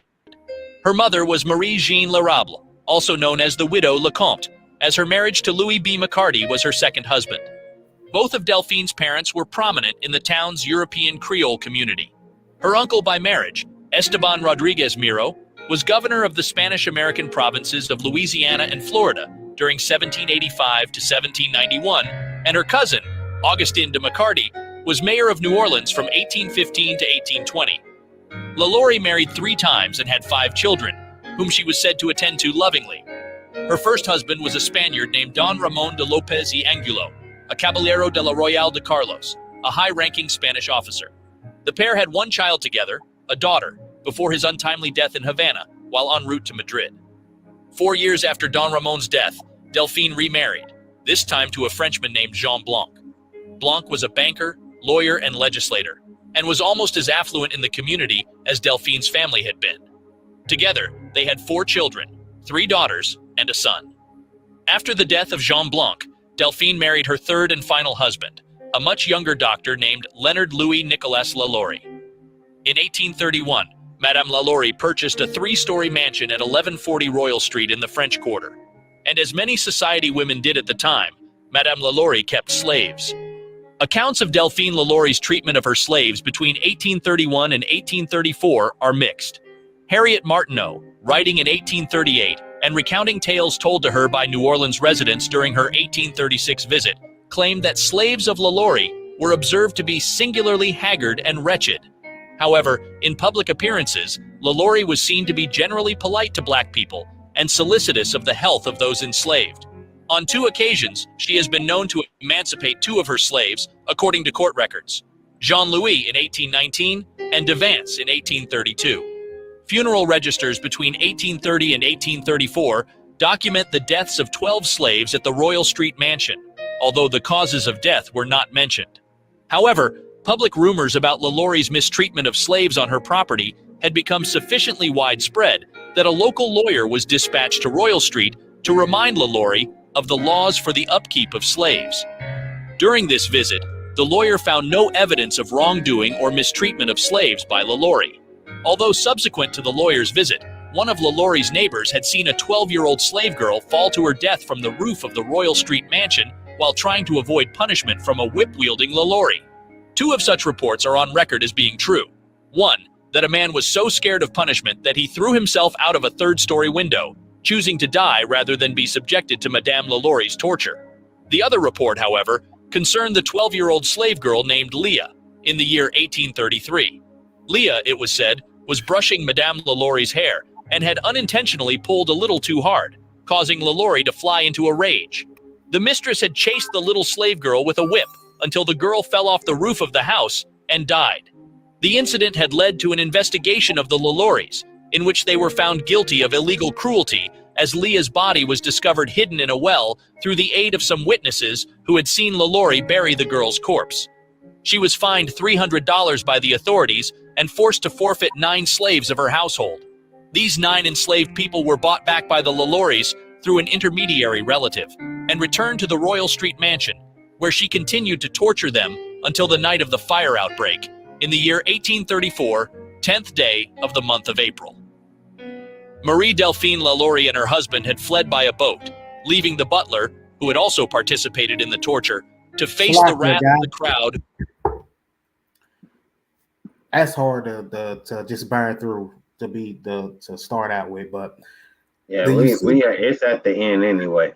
It's very. Yeah, it's at the end. You see where it said seconds. They fled, jumped on a boat and fled. Right? We can get away. We're gonna go on. They actually went on to live their lives and everything, whatever it may be, right?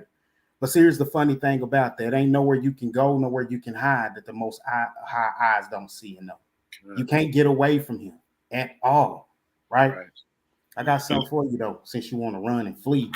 I got two precepts, guy, to go along with this real quick. Let me get this first one in Deuteronomy 19 to start at 10 all the way down to 13, because what was shown here in this was no mercy, no pity, right? You had eyes gouged out, you had their fingers cut off, you had their bones broken and then repositioned to make them look like crabs. All this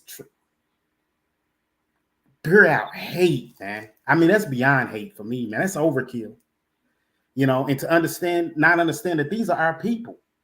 The same blood that goes through us goes through them is with the same bloodline that this evil woman did this to, man. That they won't see. This is why they can't teach this in school. It's too gruesome. I bet you if they was teaching this in school and stuff, we wouldn't be at football and basketball games together, man. We'd be on one side, they be on one side, man, and we're going to say, Hail Mary, let's go. Right? But let's pull this down. So she fled, right? And we at the end of it, they took off, they went on and lived their lives, right? This is Deuteronomy 19, starting at verse 10. That innocent blood be not shed in thy land, which the Lord thy God giveth thee for an inheritance. And so blood be upon thee. Down to 13. 11. Go to 11. Oh, you want to read all the way through. Okay, got you. Salaki.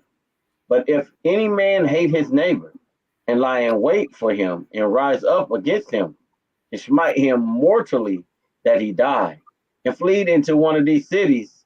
So Salaki, guys. So now she done killed. Now she done fled to another city, right? Gone. I'm not gonna have to pay for these crimes that I've done. I'm gonna leave, right? I'm gone. I get to live my life and everything's going to be fine. Go ahead, guy.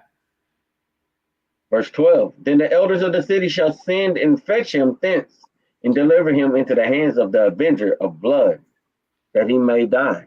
So now you understand that avenger of blood, we're going to come back and get you and bring you. So you what? Not to stand trial, not to go to jail for a lifetime, but that you may die.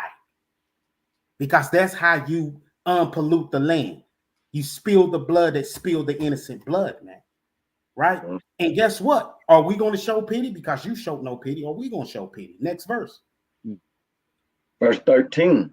Thy eyes shall not pity him, but thou shalt put away the guilt of innocent blood from Israel, that it may go well with thee. We ain't going to pity it either, man. It's going to go well with us. We're not going to set up, man, and be like, why are you doing so-and-so who it wasn't him? It might have been his uncle or daddy. The Most High said, I'm getting every last one of you. Right. All the way down to the Bob Marley's on down. Got to get you all, man. I'm sorry, man. See it all. Got to get you all. And that's the problem, man, when you get these brothers that be coming on talking about trying to save all these other nations. You know how stupid they sound, man? Like you're going to be standing before the Most High telling them, you ain't about to destroy this nation over here. That's a hit out on them that the Most High put all through this book. Now I see why they don't read that Old Testament, man. They can't get away from it. Complain on it. Man. Yeah, this is a lot, man. This just this one Edomite. And it amazes me because, you know, if we were in Brazil, you know, they got millions of stories like this there. If we was in Morocco, they got millions of stories like this there. That's crazy. This one Edomite, she really was a serial killer. She is. So what? My goodness, man. What? Esau ain't nothing to play with, man. The wicked ain't nothing to play with. No. The Lord called them the border of wickedness for a reason. Yes, he did. Yes, he did. For a reason. It all match up. Well, don't tell me the Most High didn't know what he was doing. Hey, boy, the Most High, boy, hey, boy, he ain't nothing to play with. He put that thing out there, showed you and told you who the enemy was. But golly, boy. Yeah. All praise to the Most High for this thing, man. Come on. That's right. I'm gonna say I got a couple of I got a couple of precepts. We already finished it? Yeah. That's it. That was it. That was it. Okay. Okay. I got a couple of precepts. Let me see. Yeah, I got a couple of precepts, y'all, real quick. Yeah, let's pull them out. Unless anybody has anything. You know what I mean? Go ahead, pull them out. Okay, let me get can I get Ecclesiastes 1:9 and then Genesis 39:7? I'm just gonna run down a couple of them. I got Ecclesiastes 1:9 whenever you're ready. Okay, you got it. All right, this is Ecclesiastes 1:9. The thing that have been is that which shall be, and that which is done is that which shall be done, and there is no new thing under the sun. Ain't nothing new under the sun. So what happened back then happened now. What you say, Genesis what, God? 39:7, Baba Kashai. 39:7. Genesis 39:7. And it came to pass after these things that his master's wife cast her eyes upon Joseph. Right. And she said, lie with me. Verse 8. But he refused and said unto his master's wife, behold, my master warreth not what is with me in the house, and he hath committed all that he hath to my hand. Verse 9. There is none greater in this house than I, neither have he kept back anything from me, but thee, because thou art his wife. How then can I do this great wickedness and sin against the Most High? So Joseph was being set up. You know what I mean? She coming on to him. She's his servant, the master's servant. He's the master's servant, and the wife is coming on to him. Right. Drop down to 11, Baba Kashai. Verse 11. And it came to pass after this time that Joseph went into the house to do his business, and there was none of the men of the house there within. Verse 12. And she caught him by his garment, saying, lie with me. And he left his garment in her hand and fled and got him out. So the Most High tell you to flee from the face of evil like a serpent. This before Joseph knew that before it even came out. You know what I mean? Yeah. So Joseph was already, he already knew. What you say, King? No. Okay. Yeah. So I mean, it's going into the same thing, man. It ain't nothing new. They've been doing. Even the Hamites was doing us like this. That's right. These other nations, man, the Hamites, same spirit. Doing us the same way back in Joseph's time. And it's so crazy. It's wicked. That's right. That's right. From there, I'm gonna get a point. What you say, Ken? That's a beautiful point. That's a beautiful point. Very beautiful. What we were showing. I'll praise the Most. Nothing new. It's the same thing. So that's a beautiful point. I'm gonna get Nahum chapter 3 and verse 1, and then jump to 4 and 5. If somebody could, Baba Kashai. You said Nahum chapter 3, 1, and then 4 and 5, and Exodus 21 and 16. Yeah, I got Nahum. Okay. Whenever you're ready. I'm ready. All right, so this Nahum chapter 3, verse 1. Woe to the bloody city! It is all full of lies and robbery. Right. The prey departeth not. Not just talking about America, but North and South, Central America, and all these places where they got us captive at. Go ahead, King. Verse 3. Oh, no, you wanted 4 and 5. Yeah. Verse 4. Because of the multitudes of the whoredoms of the well-favored harlot. That's the so-called white man, his nation, his women. It's going into, a lot of different things. But you got it. The mistress of witchcrafts. That selleth nations through her whoredoms. And families through her witchcraft. They selling whole nations of people through her whoredom. You know, a lot of the slave trade was based on, it was not just slave labor, but they was sex trafficking us, man. Yes, You know what I mean? was. That was a lot of it. You know, selling whole they doing the whole family.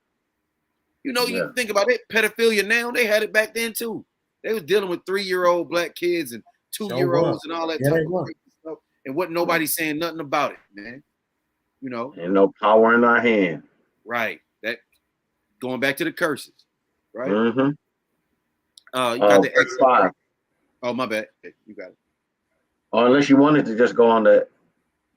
I think verse 5 did have a little bit in it. Okay, kind. Verse 5.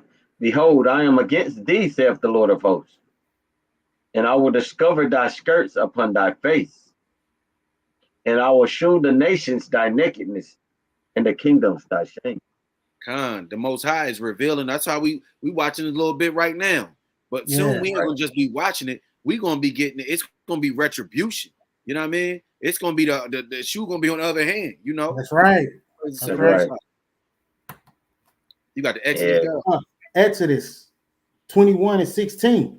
And he that stealeth a man and selleth him, or if he be found in his hand, he should surely be put to death. They don't get no more clear than that. That's right.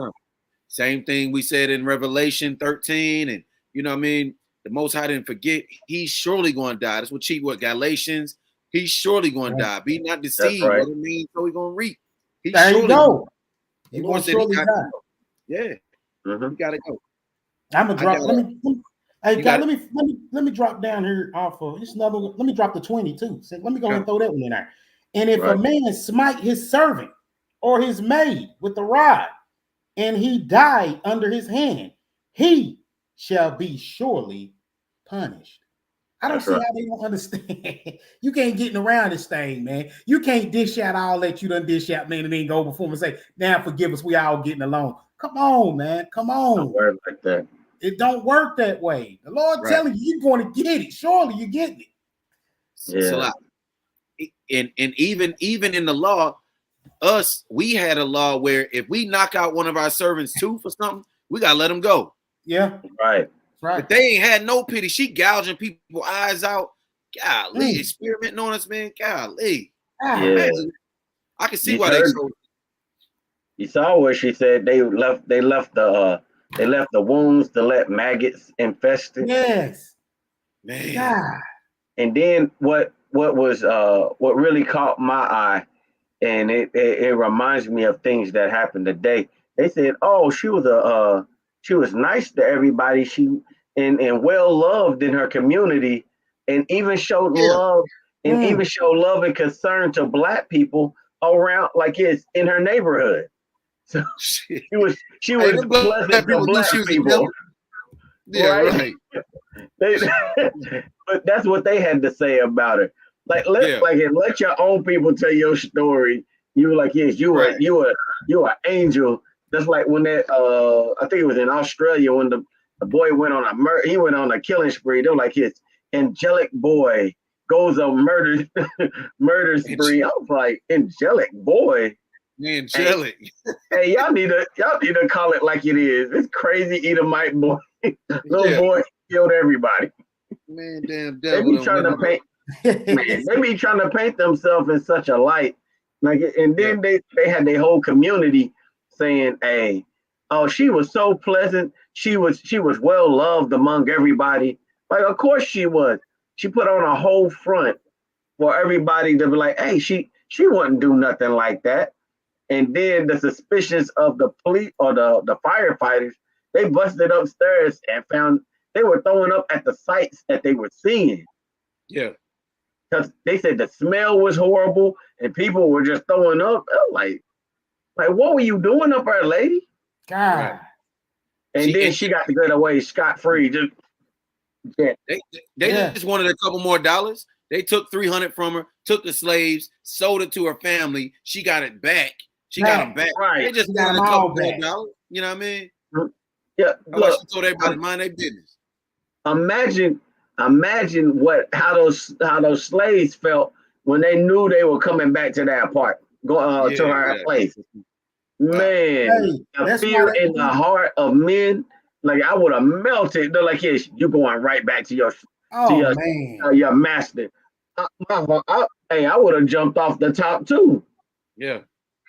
That Nah, I woman ain't knew going what through was all that. upstairs. She was like, I ain't going back up there. She tried to commit suicide as slave woman did down there starving to death. She knew once you go up, you don't come back.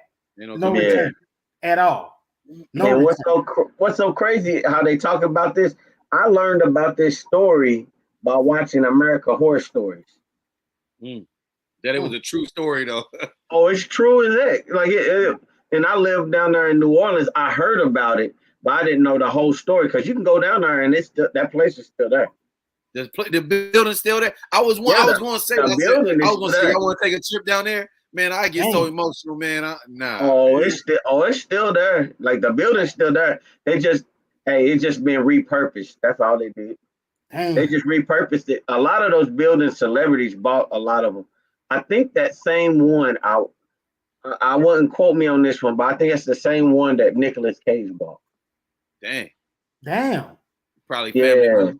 Probably got it for a cheap price too.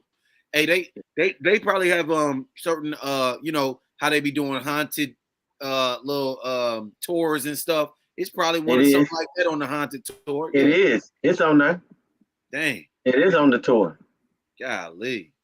They call it. There's a vampire house next to it, or down the street from it. You know, vampire. You know, blood cult. There was a blood cult. That's neither here nor there for this lesson. Just the wilds of the white man.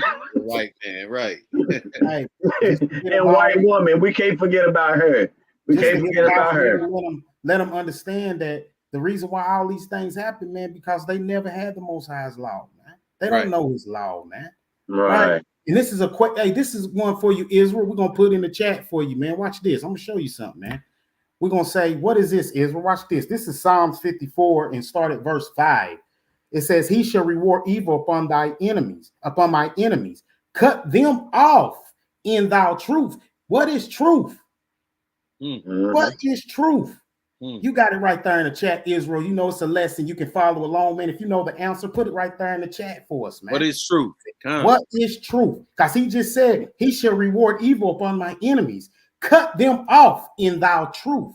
Not everybody understand or know the truth is. Right. Go ahead and hit that Jeopardy music. Go ahead and hit it. Let's see you get it. This is how you know you're reading your word and being filled with the Holy Ghost, man. You should know what truth is by now. Right? And he's telling you, I've cut them off that they may not know it. That's why this woman was so wicked. That's why this woman was so freely doing what she's doing. That's why when she got done, she jumped in a boat, went to another city, man, and was like, hey, I'm going to rebirth it here. Right? Because no, they don't have the truth. They don't know it at all. If they did, they wouldn't have carried out what they carried out, man, especially to the children of Israel. They would have known them are the Lord's people, man. Right. And even if they wasn't, how can you know what I mean, just to do it now? If it's one of them nations the Lord said totally destroy, you see how we were supposed to destroy Amalek, but we let the Kenites go. Like, man, y'all ain't got nothing to do with this. We're going to let you live. I could see if it was something like that. But come on, man. Come on, man. I got one more precept, y'all. One last precept. Oh, go ahead. While everybody thinking on that, hopefully somebody get that. But hopefully somebody get that. Yeah. It's the book of Zechariah, chapter 1, and I'm going to start at 14 and 15. It says, so the angel of the Lord that communed with me said unto me, cry you, saying, thus saith the Lord of hosts, I am jealous for Jerusalem and for Zion with a great jealousy. And I am very sore displeased with the heathen that are at ease. For I was but a little displeased, and they helped forward the affliction. So the so-called white man, the Lord uses him as the belt, as to whip Israel, when we was doing wrong. But the Lord said they helped forward the affliction. They just took it even further. Let me just one more real quick. Is that it? Isaiah 47 in verse number I started one. I'm gonna go down real quick. It says, come and sit in the dust, O virgin daughter of Babylon. Sit on the ground. There is no throne, O daughter of the Chaldeans. for you shall no more be called tender and delicate. You white women, you so-called, you know what I mean? Take the millstones and grind meal. Uncover your locks. Make bare the leg. Uncover the thigh. Pass over the river. Your nakedness shall be uncovered. Yea, your shame shall be seen. I will take vengeance, and I will not meet you as a man. As for our Redeemer, the Lord of hosts is his name, the Holy One of Israel. I'm gonna drop down real quick. I know y'all got something to say real quick. It says, verse 5, sit you silent and get you into darkness, O daughter of the Chaldeans, for you shall no more be called the Lady of Kingdoms. I was wroth with my people. I have polluted my inheritance and given them into your hand. You did show them no mercy. Upon the ancient, you very heavily laid your yoke. Come on, you know, that's what the so-called white man did. You know, that's what these nations did. The Lord was a little bit upset with us, but they did even worse. They showed no mercy. They didn't care at all. So, you know, that's right. Yeah, you gotta pay for that. And no care for us. Hey, and that just shows you. Hey, I got just using that. I got another cut for. They just brought me out a cut for people being modest. The modesty that you're supposed to be having nowadays. You see how it's like uncover your head, bury your legs, show your thighs. Yeah. It was, and they said that thy shame, like thy nakedness. And it's a shame. Man, that's a good cut. That's a good one to use. Yeah, that's dope. That's dope. Just put that in my head. It's like, hey, that shows you about the immodesty. He's saying that he's like, hey, just do everything. Hey, you already messing it all up like his. Go ahead. Like, go ahead. Just do all of that. Just hey, he said, are you gonna be hot or cold? So I'd rather be cold. Right. Go ahead and right. That's a good one. That's a real good one to use. Yeah. Oh man. Y'all sleep on us? Come on now. What's going on? Is Israel? Come on, Yasharala. Y'all, what is the truth according to the Bible? Come on. What is it? Come on. I give it a shot. You know what I mean? We here to teach. Book, chapter, verse. It tells you what it gives you a definition what the truth is. Not like we're not asking you to sum up like the whole Bible or anything like it. Yeah. But what is truth according to the Bible? Book, chapter, and verse. Come on, Israel. Show your dedication and commitment to studying for the Lord, man. That you love the Lord, man. Because y'all know. Hey, the word itself, man, let God be true and every man a lie. It tells us exactly what the truth is in the Bible. Something that pastors and preachers, they will not do. They won't go to the book and pull it out and show you word verbatim and read it verbatim. They ain't gonna do that. Yeah. You just gave another precept to it, though. That's a good one too, right there. Let the Most High be true and every man a lie. You know what I mean?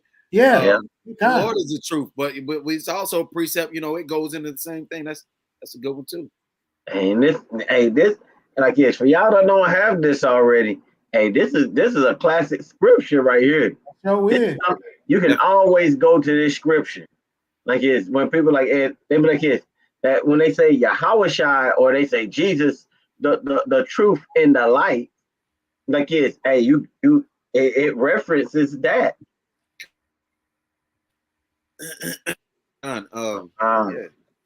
Hey, we're gonna have to ring the bell on this one. We're gonna have yeah, and it's all good. Hey, like Chief say, now y'all take notes, get your highlighter pens, write this down. This is like General said, this is a classic. This is one that's gonna come up all the time, and it also actually shows you how the Bible interprets itself. That's right. That's right. I'll go ahead and bring it out. Hey, get your highlighters up. Get your highlighters out. Make note of this because you'll want to, like you said, you'll be going back to this.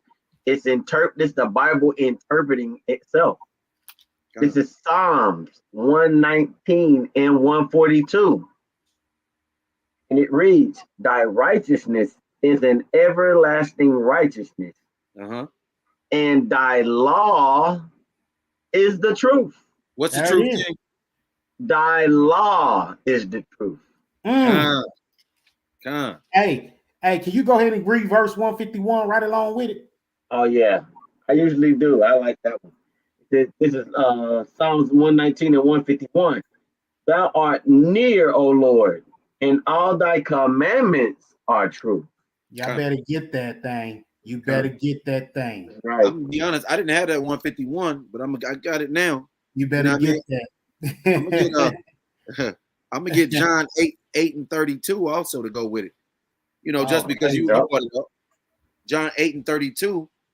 Let's see. And you shall know the truth, and the truth shall make you free. I'll praise.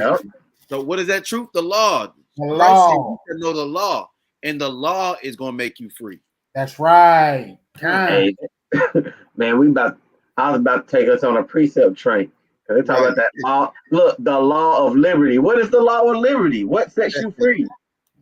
They talk about that in Christian church. Like, oh, the law of liberty means I can do whatever. I'm like, nah, that's not what they're talking about. That's not what they're talking about. Hey, go back.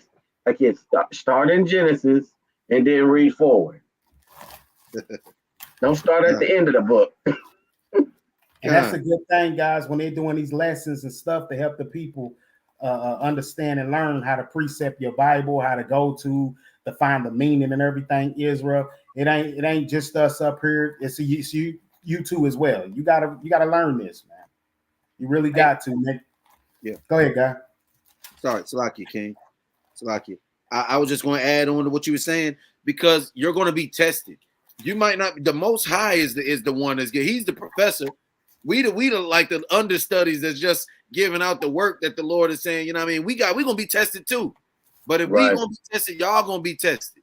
And not just here in life. You better know these commandments, because the Lord is going to hold you accountable.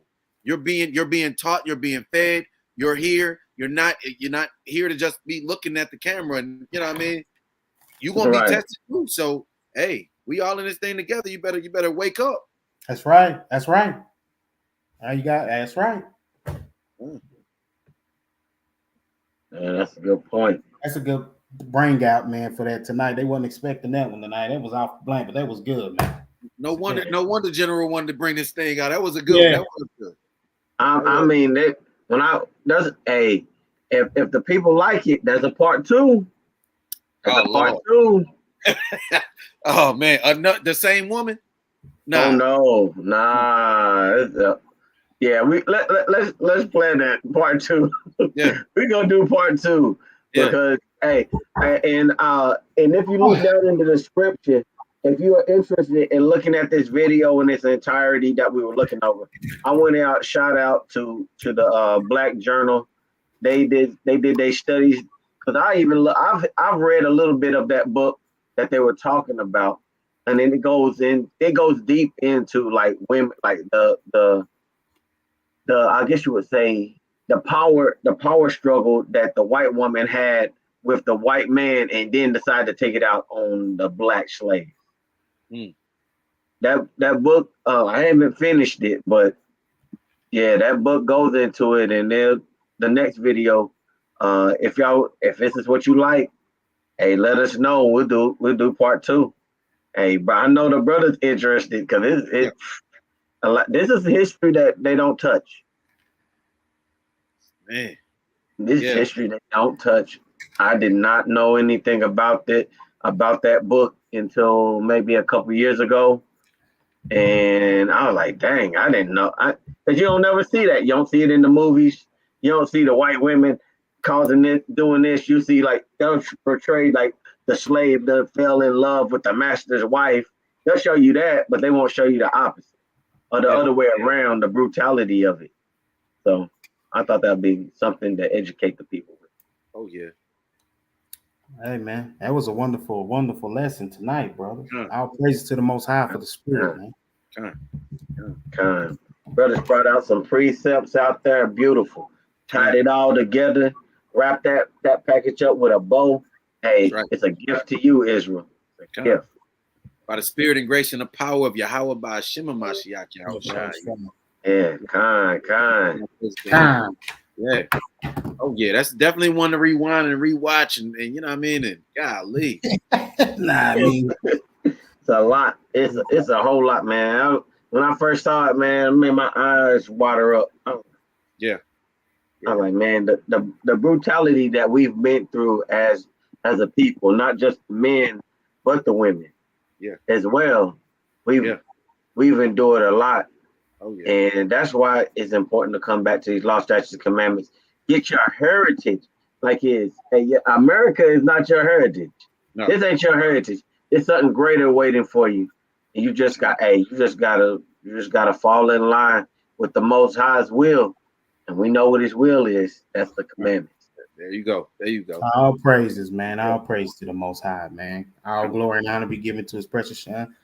We thank Him, man, for this great opportunity tonight. What a true blessing it was tonight, man, to gather with the brothers in the spirit of truth, man, and allow the Spirit to have its way, man, to edify our people and wake our people up from the slumber that they in, man, so they can come back to that which they had before, man. And I tell you what, man, reading that one about Samuel too, man, telling him, hey, Samuel was just like, I'm gonna show you how it's done. Move out of the way, boy, and let me show you how it's done. Damn it, when the Lord tell you something, you do it. That's right. That's right. That's right. Gotta do it. All praises, man. That was good tonight. All praises. All praises to the Most High. Absolutely. Con. So Israel, what you about to say, King? Go ahead. I was just gonna say, Israel, to the next time, we'll be back, Most High willing, thankful Thursday, with a great lesson. I think we might have I thought I saw the thumbnail for that one up already. Maybe not. Not yet. I'm tripping.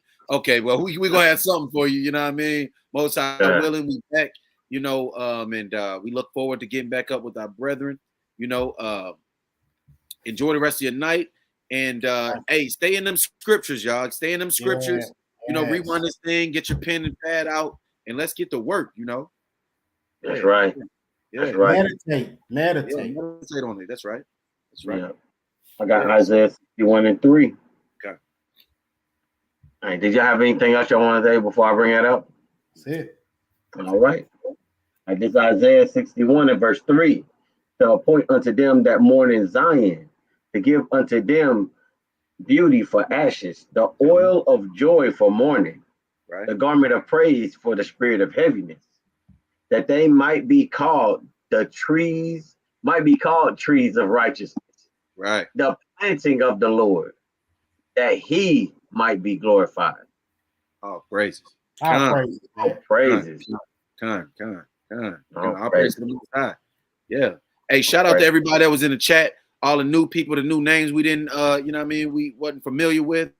But for joining and fellowship with us, and the faithful ones too as well. Them day one A1s. Right. Con. So Con. To the next time, Israel. I am Captain Jehu. Till next time, Israel, Chief Yameh. You're Hezekiah. Con. We the trees of righteousness. Shalom. Shalom. Shalom.